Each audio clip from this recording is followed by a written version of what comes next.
Welcome to In Focus with Silvana Pavlovska, broadcasting from Melbourne, Australia, an independent journalist sharing with you vital information regarding what we've been talking about for the last few months, and that is the scholarly paper by Prof.d-r Igor Janev, the Prespa Agreement as Cultural Genocide of the Macedonian National Identity towards the termination of an illegal treaty.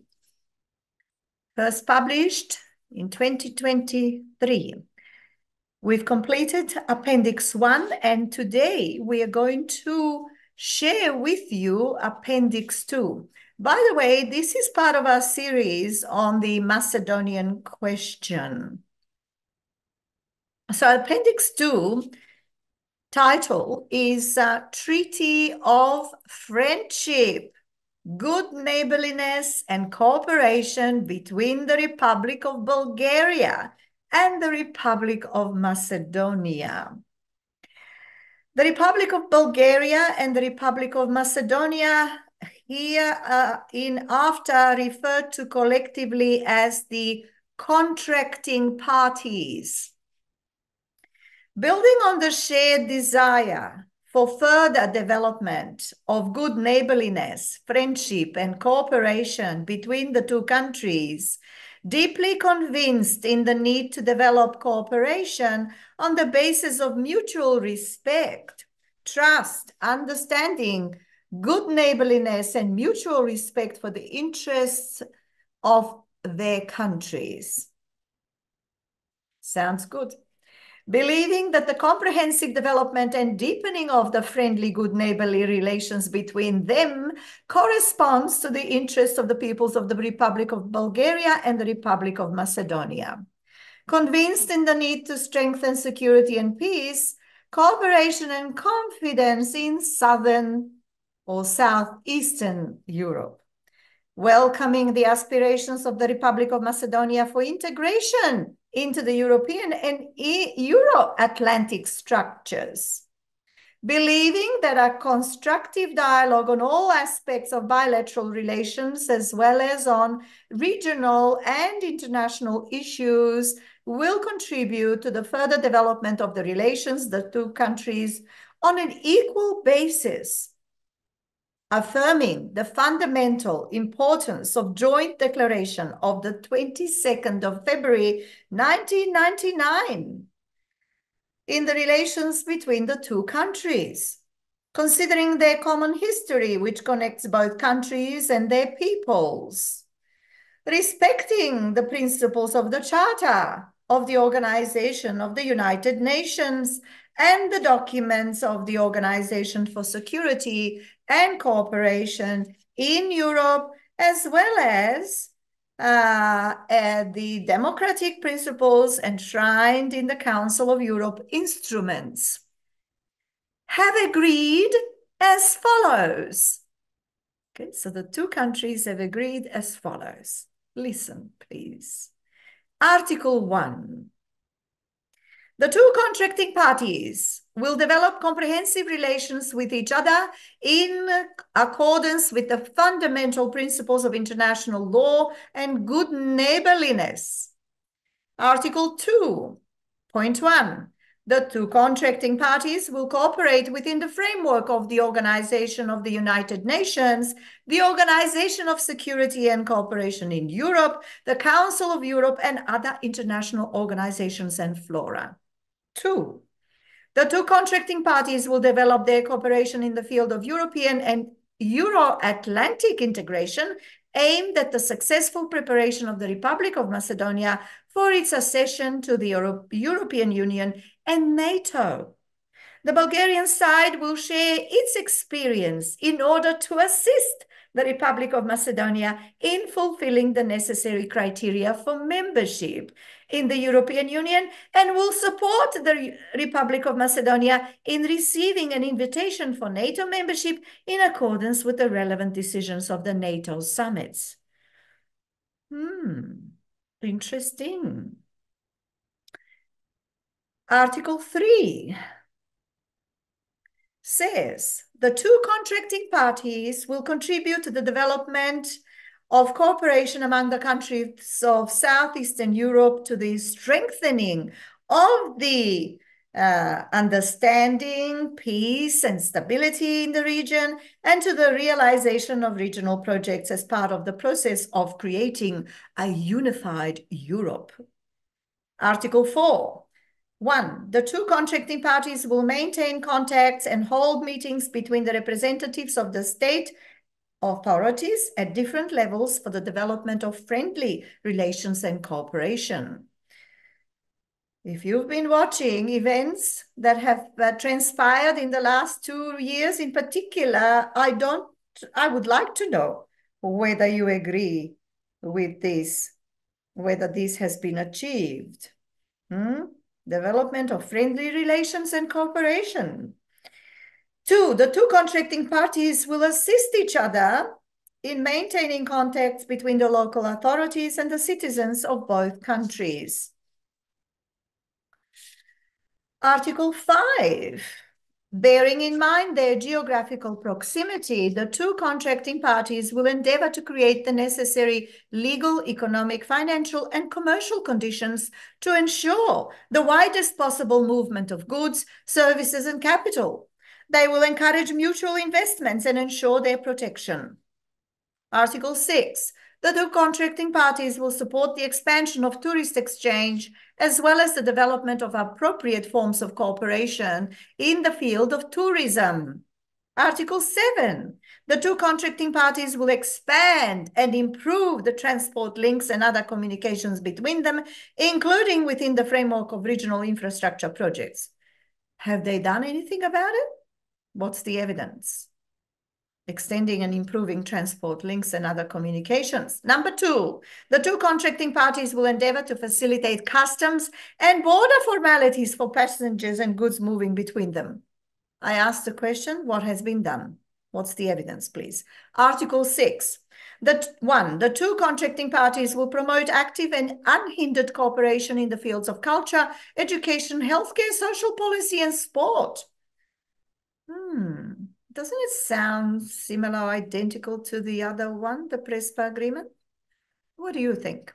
Number 2 of Article 8, at the latest within a period of 3 months as of the entry into force of this treaty, with the aim of deepening mutual trust, the two contracting parties will establish on a parity principle a joint multidisciplinary expert commission on historical and educational issues to contribute to the objective based on authentic and evidence-based historical sources, scientific interpretation of the historical events.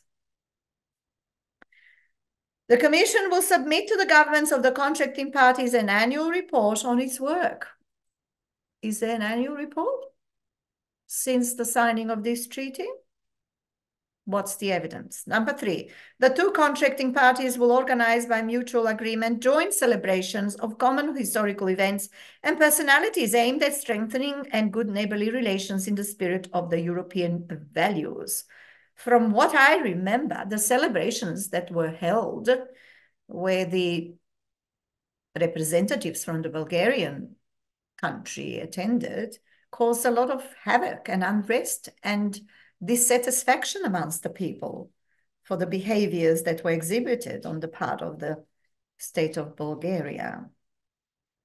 So how is it working? Is it in accordance with the treaty? I'll leave that to you to determine. Article 9, moving on. Article 9 says, the two contracting parties will make efforts for the free dissemination of information by encouraging and developing the cooperation in the field of mass media through the use of the capabilities of modern means of communication. The two contracting parties undertake to protect the copyright and intellectual rights of artists from both countries. Article 10. The two contracting parties will extend their cooperation in the legal and consular spheres, in particular in civil, criminal, and administrative matters, as well as in resolving their citizens' humanitarian and social problems. Why does the Republic of Bulgaria not recognize the decisions made on an international level to recognize the Macedonian population in the Republic of Bulgaria? Why are they not following those court decisions? There are quite a few of them, in fact. Do we need to remind them of all of them? Article 11. 1. Neither contracting party will take, incite, and support actions against the other state which is unfriendly in nature. Well, has there not been any incitement? Of course there has been. Neither contracting party will allow its territory to be used against the other by organizations and groups which have the purpose of committing subversive, separatist, and threatening the peace and security of the other party's acts. That was number 2 under Article 11. Number 3, the two contracting parties have no, it says, and will not make any territorial claims against each other. Well, I'm laughing here because the intentions and the plans, and there's plenty of evidence apparently, is to divide Macedonia between Albania and Bulgaria, to divide it in two.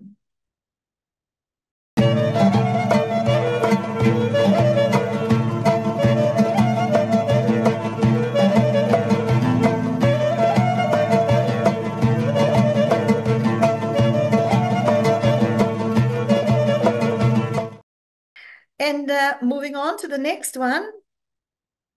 Each contractual party has the right to protect the rights and interests of its citizens in the territory of the other party in accordance with international law.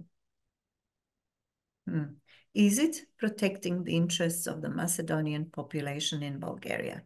Is it protecting the interests of all other ethnic groups residing within the borders of the Republic of Bulgaria? Is it? What's your opinion on that? The Republic of Macedonia confirms that nothing in its constitution can and should be interpreted as constituting or will ever constitute a basis for interfering in the internal affairs of the Republic of Bulgaria with the purpose of protecting the status and rights of persons who are not citizens of the Republic of Macedonia. Number 6, the two contracting parties will take effective measures to prevent malicious propaganda by institutions and agencies and will discourage acts of private entities aimed at instigating violence, hatred, or other similar acts which would harm their relations.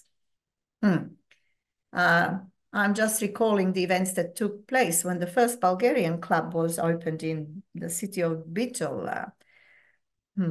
And all the problems that caused in that city and around the country, with the government of Macedonia watching and keeping their mouths shut in responses to the complaints and the dissatisfaction that was expressed by the Macedonian people and other peoples living in Macedonia.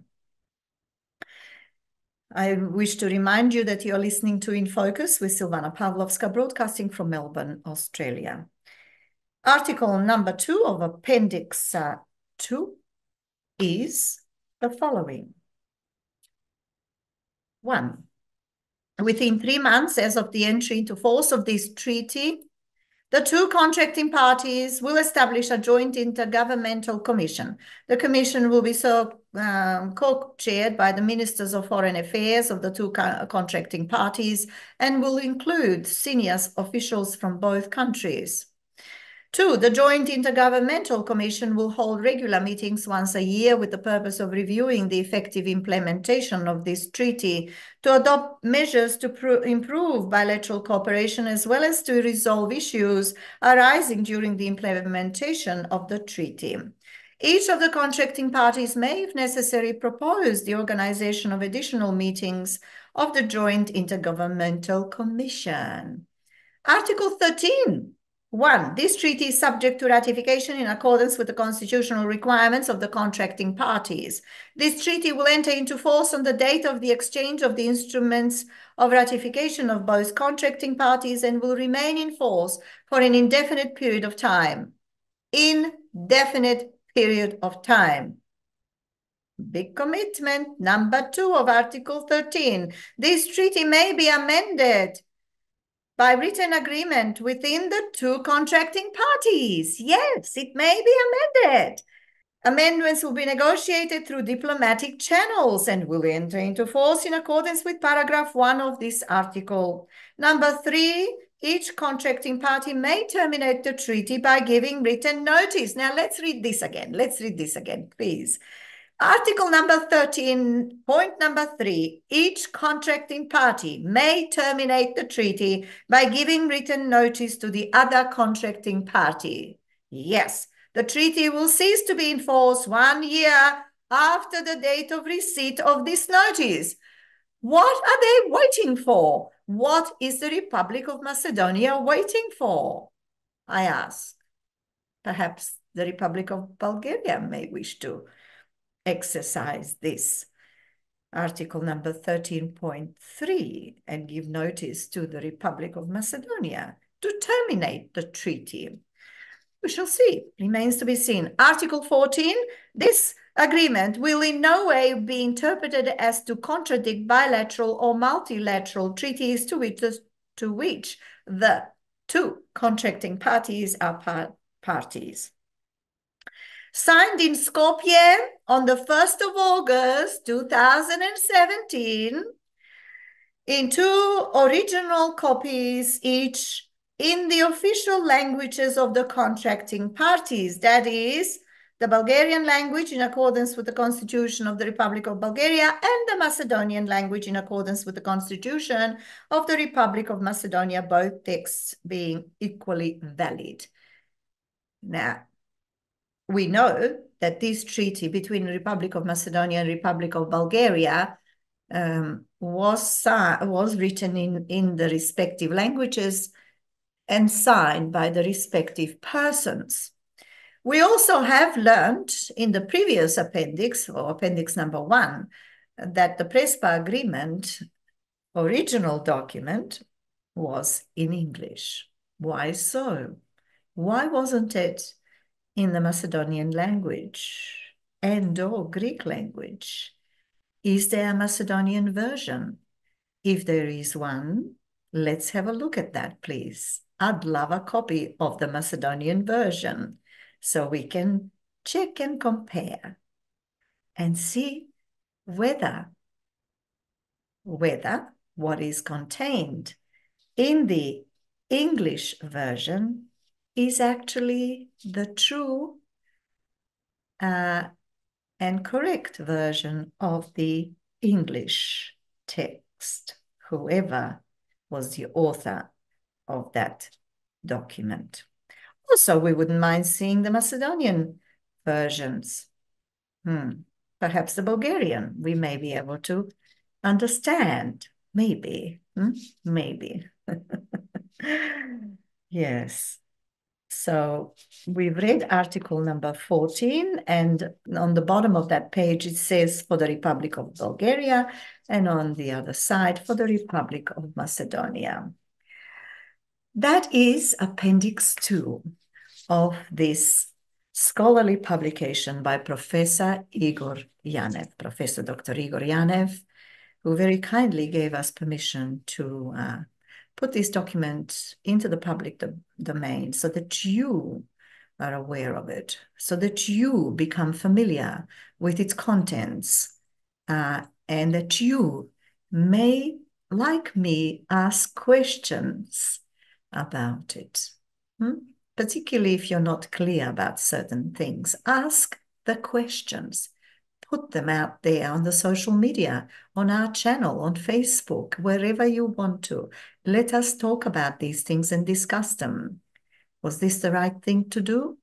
Were the contents of these agreements beneficial to both parties, or was it a biased document which is now been implemented? Is it working? What are the issues? What are the problems? So there are a lot of questions there. I, for one, certainly like to know lots of answers. I'm hoping you would do too.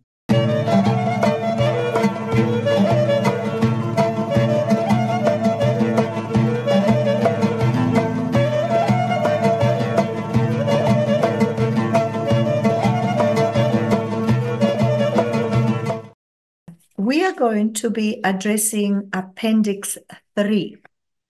It says General Assembly, RES. RES stands for Resolution 47/225, so 225. A/RES/47/225, 98th plenary meeting, 8th of April, 1993. Admission of the state whose application is contained in document A/47/876 to capital S/25147 to membership in the United Nations. The General Assembly, having received the recommendation of the Security Council on the 7th of April, 1993, that the state whose application is contained in document A/47/876/S/25147 should be admitted to membership in the United Nations. Having considered the application for membership contained in document A/47/876/S/25147, decides to admit the state whose application is contained in document A/47/876/S/25147 to membership of the United Nations, this state being provisionally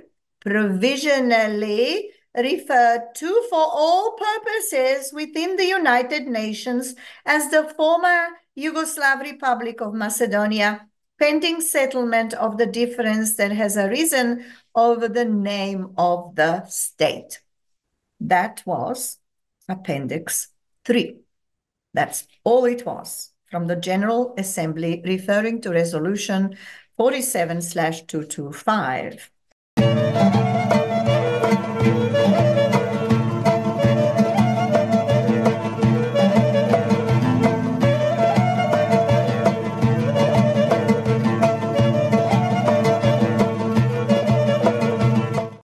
Moving on to Appendix 4 of this scholarly publication.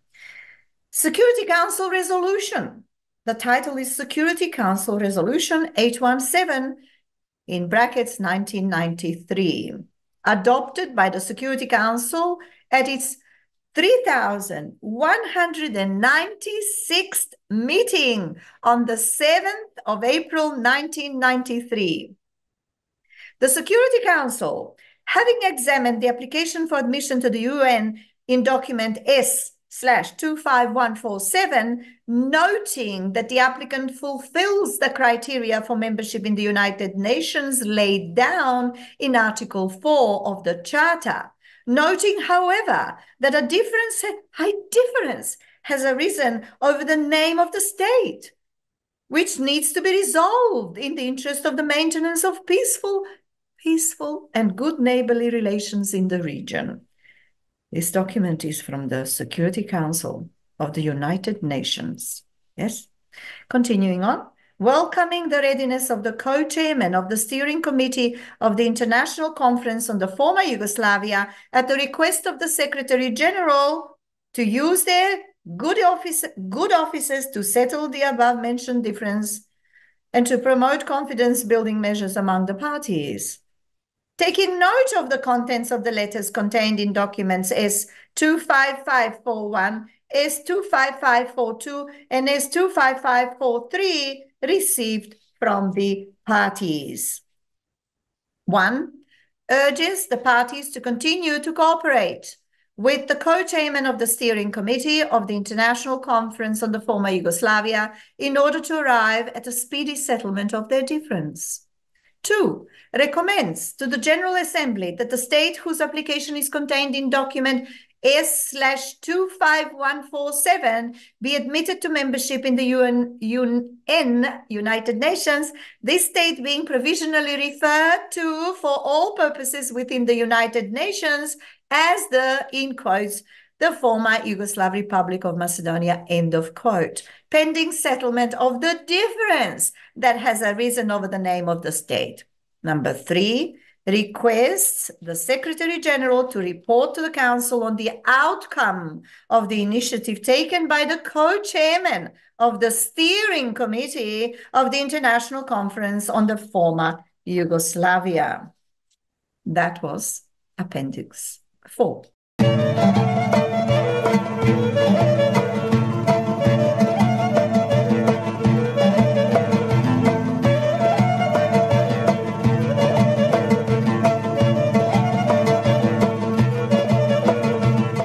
Appendix 5, Security Council, Resolution 845, 1993, 18th of June, 1993, adopted by the Security Council at its 3,243rd meeting on the 18th of June, 1993. The Security Council, recalling its Resolution 817, 1993 on the 7th of April, 1993, in which it urged Greece and the former Yugoslav Republic of Macedonia to continue to cooperate with the co-chairman of the steering committee of the International Conference on the former Yugoslavia in order to arrive at a speedy settlement of their difference. Having considered the report of the Secretary General submitted pursuant to Resolution 817, 1993, together with the statement of the government of Greece and the letter of the President of the former Yugoslav Republic of Macedonia dated 27th and 29th of May, 1993, respectively, in brackets S/25855 and Addendum 1 and Addendum 2. 1. Expresses its appreciation to the co-chairman of the steering committee of the International Conference on the former Yugoslavia for their efforts and commends to the parties as a sound basis for the settlement of their difference the proposals set forth in Annex 5 to the report of the Secretary General.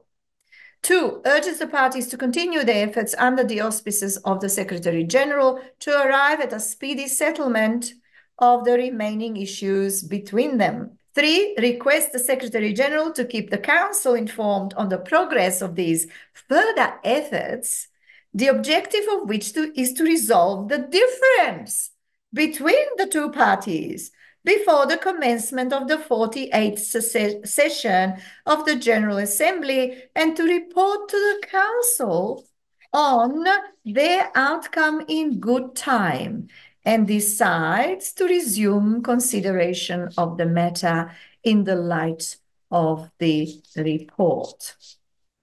So that was Appendix 5. Next time, we shall continue with the document that is Appendix 6.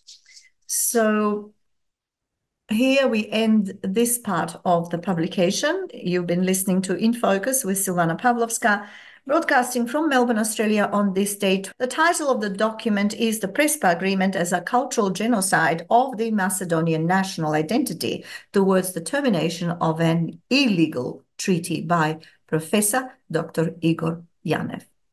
Looking forward to seeing you soon.